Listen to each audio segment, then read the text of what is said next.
आज हम राइस से भोका पिठा बनाएंगे। इसके लिए हमको एक कढ़ाई और नारियल और राइस चाहिए और एक मेजरमेंट कप। अभी हम मेजरमेंट कप से 75 ग्राम राइस ले लेंगे और राइस को हम ठंडे पानी से अच्छे से धोकर उसको हम 15 मिनट के लिए हम रेस्ट में रख देंगे। इसके बाद उसको हम निकालेंगे और उसको मिक्सी में पीस देंगे।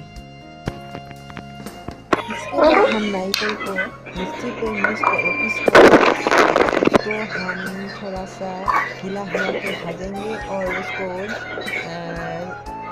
शुगर ऐड करेंगे। इसके बाद वो राइस को हम मिक्सी में पीस कर ले लेंगे।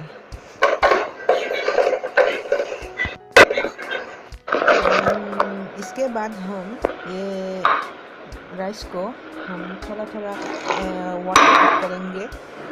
वाटर ऐड करने के बाद इसको हम अच्छी तरह से मिक्स करेंगे। मिक्स करने के बाद इसे क्वांटिटी हो जाने के बाद हम एक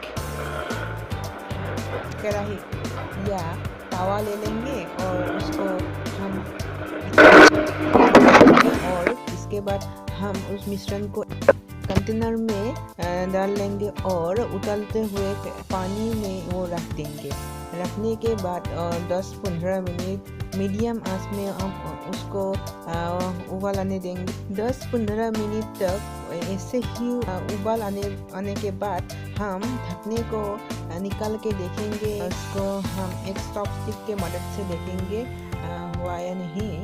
इसके बाद हम इसको बाहर निकाल लेंगे और हो गया ये कंप्लीट। ये खाने में मज़ा है और ये इसको कट कर दिखाएंगे ये कितना सॉफ्ट है। अब आप लोग भी ऐसे ही बनाइए और प्लीज़ लाइक और सब्सक्राइब कीजिए।